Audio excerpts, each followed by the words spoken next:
ಮಾಡುವಾಗ ಏನ್ ಮಾಡಿ ನಮ್ಮ ಶ್ರೀನಿವಾಸ ಆದಂಗ ಒಂದು ಡಂಗ ಏನ್ ಮಾಡ್ತಾರಪ್ಪ ದೈವರ ಅಂತ ಇಟ್ಟು ಬಿಡು. ಇಷ್ಟ ಕೆಲಸ ಏನಿಲ್ಲ. ನಾವು ಪ್ರತಿ ವರ್ಷ ಪುರಾಣ ಆಗೋಣ 5ನೇ ದಿವಸಕ್ಕೆ ಮರಿ ಪ್ರಸ್ತಾವ ಅಂತ ಮಾಡ್ತೀವಿ. ಎಷ್ಟು ಬಂತು, ಎಷ್ಟು ಉಳಿತು, ಎಷ್ಟೈತಿ, ಏನ್ ಮಾಡ್ತೀರಿ, ಹಿರಿಯರ ಮುಂದೆ ಇಟ್ಬಿಡ್ತೀವಿ. ಬುಕ್ಕ ರೊಕ್ಕ ಅಪ್ಪವ್ರ ಮಠದಾಗ ಇಟ್ಕೋರಿ ಅಂತ ಹೋಗ್ಬಿಡ್ತಾರ. ಅವ್ರೇನ್ ತಗೊಂಡ್ ಹೋಗಲ್ಲ. ಆದ್ರೂ ತಲೆ ಮೇಲೆ ಇಡೋ ಕೆಲಸ ನಮ್ ಕರ್ತವ್ಯ. ಅವ್ನು ಪ್ರಿಂಟ್ ಮಾಡಿ ಎಲ್ಲರ ಕೈ ಊರಿಗೆ ಹಂಚಿಬಿಡ್ತೀವಿ ನಾವು. ಯಾಕಂದ್ರೆ ಕುಲ್ಲ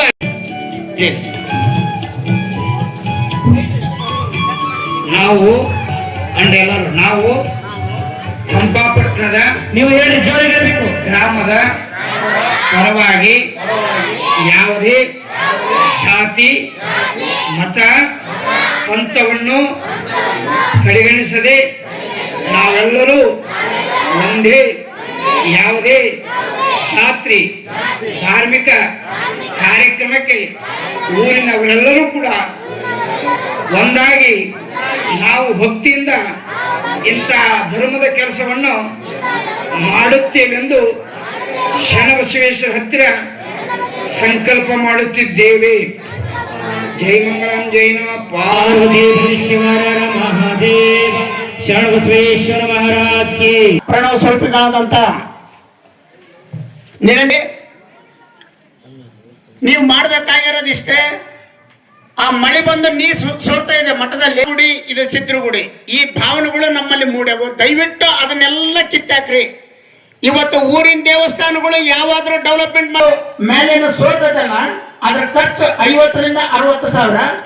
ಹಾಗೆ ಮುಂದೆ ಅವ್ರು ಏನ್ ಹೇಳಿದ್ರು ಅಚ್ಚರಂದ್ರೆ, ಈ ರೀತಿ ಪೂರ್ವಕ ಮಕ ಮಾಡಿ ಕಟ್ಟಿ ಅದ್ರ ಜೊತೆಗೆ ಮುಂದೆ ಈ ರೀತಿ ಸೀಟ್ ಇಲ್ಲೇನು ಶಾಮಿಯಾನ ಹಾಕ್ಯಾರಲ್ಲ, ಬುದ್ಧಿ ಇದು MP MLA ಅನ್ಕಂತ ನೋಡ್ಕೊಂತ ಕೂತ್ಕೊಂಡ್ರೆ ಆಗಲ್ಲ. ಇದು ಇಲ್ಲಿ ನಾವು ಕೂತ್ಕೊಂಡಂತ ಭಕ್ತರಿಂದನೇ ಪ್ರಾರಂಭ ಆದ್ರೆ ಎಲ್ಲ ಸರ್ವ ಆಗ್ಬಿಡ್ತೈತಿ ಅಂತ ಅಂದಾಗ, ನಿಮ್ಮ ಅಭಿಪ್ರಾಯಗೊಂಡ್ರೆ ಹೇಳ್ರಿ ಅಂತ ಅಂದಾಗ, ಬುದ್ಧಿ ನಾನು ಈ ಮಠದ ಕೆಲಸಕ್ಕ ಜೀರ್ಣೋದ್ಧಾರ ಮಾಡಕ್ಕೆ ನನ್ನ 5,000 ರೂಪಾಯಿ ಅಂತಂದೇಳಿ ಅವತ್ತಿನಿಂದಲೇ ನಾನು ಮಾತು ಕೊಟ್ಟೆ. ಅದನ್ನ ನೋಡಿದ ತಕ್ಷಣ ಇನ್ನೊಬ್ಬ ಭಕ್ತರಾದಂತ ನಮ್ಮ ಗಜಗಟ್ಟೆ ಚಿನ್ನಪ್ರಜೆ ಮಗ ನಾಗರಾಜ್, ಅಣ್ಣ ನಂದು ಕೂಡ 5,000 ಇರಲಿ ಅಂತ 10,000 ಆಯ್ತು. ಬೋಳಗೌಡ್ರು ನಂದು 5,000. ಪರಮೇಶ್ವರ ಜಗದೀಶ್ವರ, ಪರಮೇಶ್ವರ ಜಗದೀಶ್ವರ, ಕಲಬುರಗಿ ಶ್ರೀ ಶರಣ ಬಸವೇಶ್ವರ, ಕಲಬುರಗಿ ಶ್ರೀ ಶರಣ ಬಸವೇಶ್ವರ, ಪರಮೇಶ್ವರ.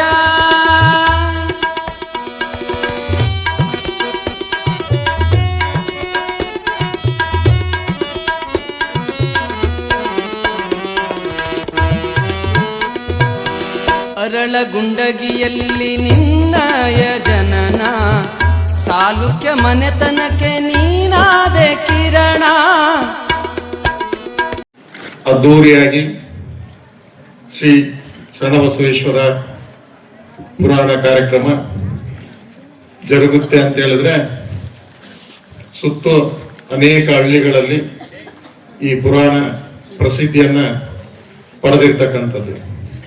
ಜೊತೆಗೆ ನಾವೆಲ್ಲರೂ ಧರ್ಮದ ಹಾದಿಯಲ್ಲಿ ನಡಿಲಿಕ್ಕೆ ಏನು ಸಂಸ್ಕಾರ ಬೇಕು ನಮ್ಗೆ, ಆ ಸಂಸ್ಕಾರವನ್ನ ಈ ಪುರಾಣಗಳು ನಮ್ಗೆ ಒದಗಿಸ್ಕೊಡ್ತವೆ.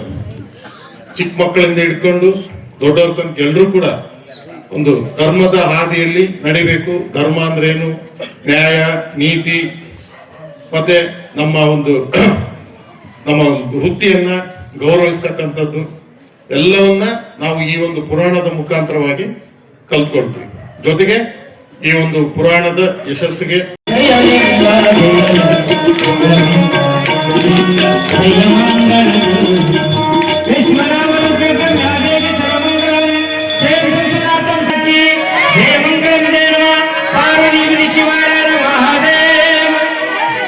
ಸ್ವಾಮಿ ತಡಿ